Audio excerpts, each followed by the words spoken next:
Welcome to the Chronological One-Year Bible, April 17th. Today's reading is 1 Samuel chapter 23, verses 13 through 29, Psalm 54, and 1 Samuel chapter 24, verse 1 through chapter 25, verse 44. So David and his men, about 600 of them now, left Keilah and began roaming the countryside. Word soon reached Saul that David had escaped, so he didn't go to Keilah after all. David now stayed in the strongholds of the wilderness and in the hill country of Ziph. Saul hunted him day after day, but God didn't let Saul find him. One day, near Horesh, David received the news that Saul was on the way to Ziph to search for him and kill him. Jonathan went to find David and encouraged him to stay strong in his faith in God. "Don't be afraid," Jonathan reassured him.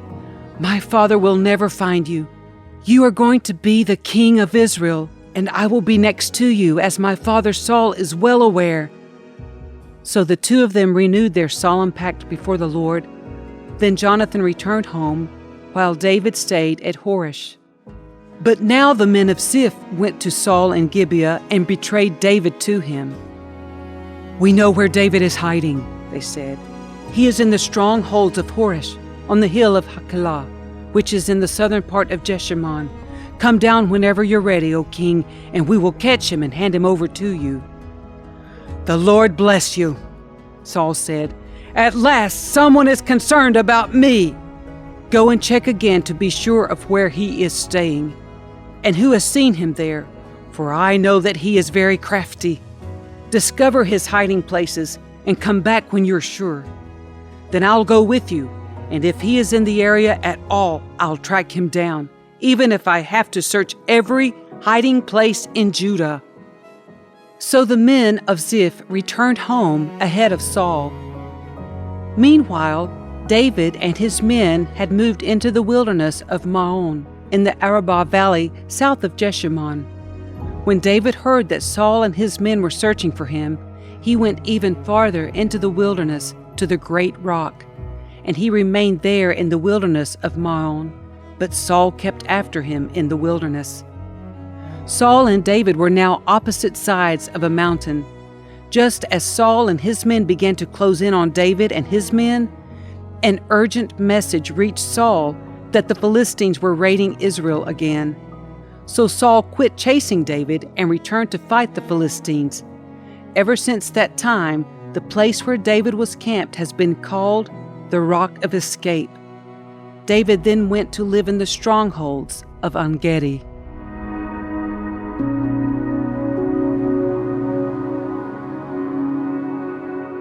Come with great power, O God, and rescue me. Defend me with your might. Listen to my prayer, O God. Pay attention to my plea. For strangers are attacking me. Violent people are trying to kill me. They care nothing for God. But God is my helper.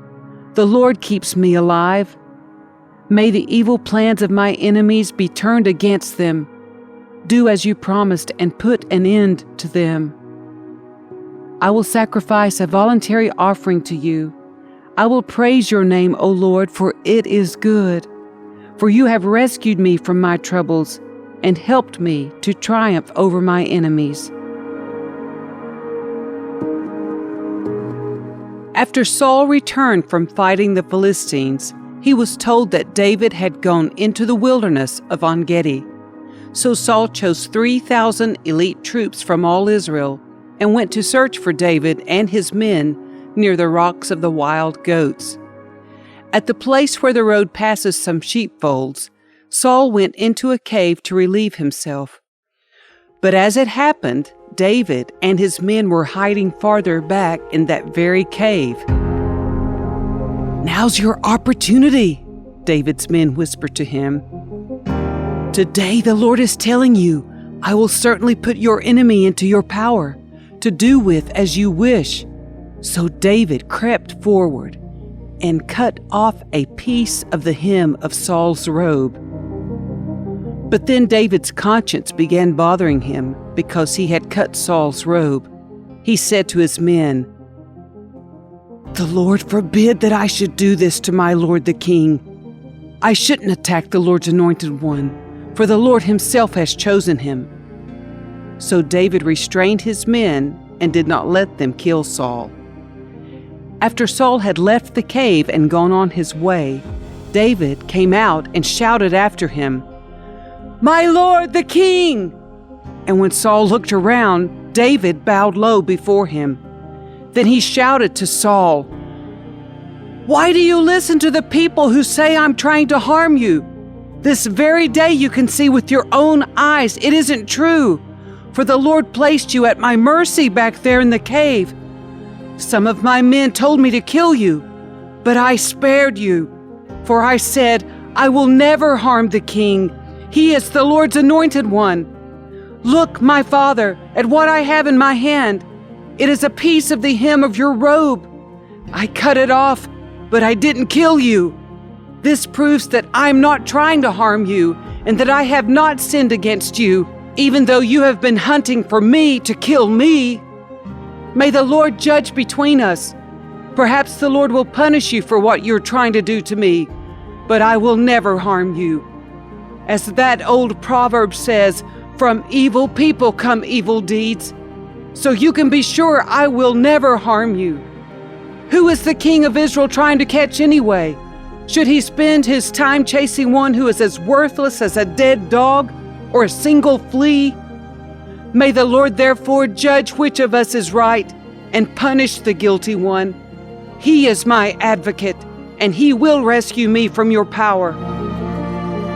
When David had finished speaking, Saul called back, "Is that really you, my son David?" Then he began to cry, and he said to David, "You are a better man than I am, for you have repaid me good for evil. Yes, you have been amazingly kind to me today, for when the Lord put me in a place where you could have killed me, you didn't do it. Who else would let his enemy get away when he had him in his power? May the Lord reward you well for the kindness you have shown me today. And now, I realize that you are surely going to be king, and that the kingdom of Israel will flourish under your rule. Now swear to me by the Lord that when that happens, you will not kill my family and destroy my line of descendants." So David promised this to Saul with an oath. Then Saul went home, but David and his men went back to their stronghold. Now Samuel died, and all Israel gathered for his funeral. They buried him at his house in Ramah. Then David moved down to the wilderness of Maon. There was a wealthy man from Maon who owned property near the town of Carmel. He had 3,000 sheep and 1,000 goats, and it was sheep shearing time. This man's name was Nabal, and his wife Abigail was a sensible and beautiful woman. But Nabal, a descendant of Caleb, was crude and mean in all his dealings. When David heard that Nabal was shearing his sheep, he sent 10 of his young men to Carmel with this message for Nabal: "Peace and prosperity to you, your family, and everything you own. I am told that it is sheep shearing time. While your shepherds stayed among us near Carmel, we never harmed them, and nothing was ever stolen from them. Ask your own men, and they will tell you this is true. So would you be kind to us, since we have come at a time of celebration? Please share any provisions you might have on hand with us and with your friend David." David's young men gave this message to Nabal in David's name, and they waited for a reply. "Who is this fellow David?" Nabal sneered to the young men. "Who does this son of Jesse think he is? There are lots of servants these days who run away from their masters. Should I take my bread and my water and my meat that I've slaughtered for my shearers and give it to a band of outlaws who come from who knows where?" So David's young men returned and told him what Nabal had said. "Get your swords," was David's reply as he strapped on his own. Then 400 men started off with David, and 200 remained behind to guard their equipment. Meanwhile, one of Nabal's servants went to Abigail and told her, "David sent messengers from the wilderness to greet our master, but he screamed insults at them. These men have been very good to us, and we've never suffered any harm from them. Nothing was stolen from us the whole time they were with us. In fact, day and night they were like a wall of protection to us and the sheep. You need to know this and figure out what to do, for there is going to be trouble for our master and his whole family. He's so ill-tempered that no one can even talk to him." Abigail wasted no time.